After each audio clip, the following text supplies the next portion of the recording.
L'ensemble des problèmes ont été embrassés et il y a une volonté partagée de les traiter pour apaiser la vie à l'école.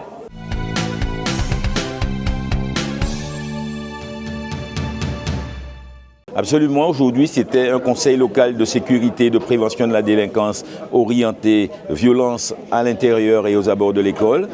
Ça a été une très belle séance de travail à laquelle ont participé les enseignants, les chefs d'établissement, des associations de parents d'élèves, des éducateurs et toutes les institutions, procureurs, préfets et autres, rectorats et autres. Donc on a vu tous les acteurs faire un diagnostic commun d'où il ressort que à l'intérieur des établissements, les chefs d'établissement, en mettant en œuvre les protocoles et les moyens dont ils disposent, arrivent à gérer et à juguler la violence en interne. La problématique commence quand les enfants quittent le milieu scolaire et se retrouvent sur la place publique et toutes les déviances en cours. Donc on s'est posé le problème et les parents l'ont dit, de besoin de soutien de la parentalité, car les enfants mineurs qui posent problème, le commissaire de police, M. Frédéric, a dit qu'on constate un accroissement de la participation des mineurs aux faits délictueux. Donc il s'est dégagé un besoin d'assister les parents, un besoin que notre conseil des droits et des devoirs de la famille soit activé, que les exclusions ne se fassent pas sans savoir où et à quoi seront livrés les enfants exclus. Donc oui, il y a une mobilisation générale et j'ai bon espoir qu'on y parviendra et au-delà, il y aura la maison de la non-violence pour le long terme. Alors il y a des réponses à plusieurs niveaux, mais déjà c'est une réponse qui sera collective.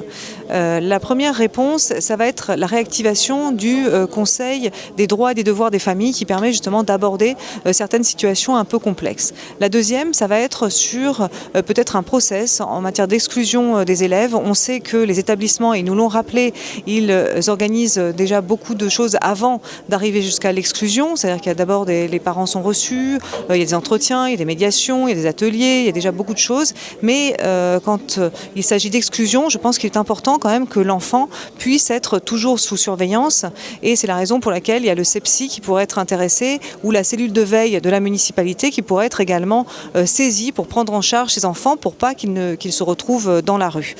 Donc il y a déjà ces deux premières réponses rapides et ensuite il a été proposé, j'ai proposé donc au maire de pouvoir faire des rappels à l'ordre lui-même sur certains mineurs quand ceux-ci ont commis certaines incivilités ou certaines dégradations ou certaines violences aux abords des établissements scolaires. Donc voir comment est-ce qu'on peut travailler ensemble sur cette réponse aussi apportée par le maire à des actes commis par des mineurs. Ce sera d'abord une maison. Maison va accueillir des formations et ces formations vont accueillir des formations. Ce sera aussi un lieu de pratique avec plusieurs outils. Et puis ce sera aussi un centre de ressources avec toutes sortes de formes de médias, des vidéos, des livres, des jeux stratégiques et tout le reste. Et en fait, l'idée de cette maison, c'est surtout de proposer une prévention un peu différente, un peu qui sort de l'ordinaire, quoi. Une prévention qui s'appuie sur la bienveillance, qui s'appuie sur l'empathie, qui s'appuie sur oser l'expression authentique. Donc on essaye de faire une prévention qui agit sur les consciences. Voilà. Et ça, je remercie la mairie de se lancer dans ce projet parce que c'est un projet qui est à long terme et qui agit vraiment en profondeur, quoi. Voilà. C'est vraiment important pour moi de le dire. Il y a donc lui, c'est un peu le spécialiste de tout ce qui est méditation, communication, etc. Moi, je suis plutôt spécialiste de la nature. Donc, dans ce cadre-là, on fait des séjours de rupture, c'est-à-dire les jeunes qui posent problème ou qui ont des difficultés à trouver leur identité, leur chemin. On peut partir avec eux sur des séjours de rupture qui durent entre 1 ou 2 mois et qui leur permet de faire des aventures intéressantes et de revenir les yeux pleins d'expérience. Absolument, cette municipalité ne souhaite pas simplement faire un coup d'épée dans l'eau, ni simplement guérir les symptômes. Nous voulons aller à la racine du mal, et aller à la racine du mal nécessite un temps plus long, et c'est pour ça que nous avons agréé le projet de maison de non-violence qui nous est proposé par un ancien principal de collège.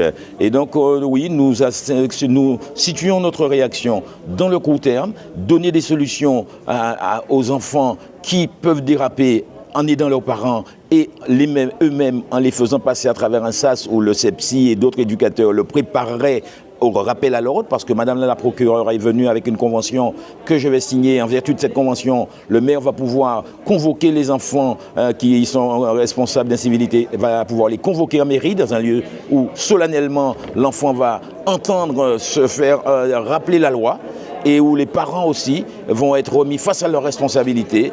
Donc oui, je pense que l'ensemble des problèmes ont été embrassés et il y a une volonté partagée de les traiter pour apaiser la vie à l'école.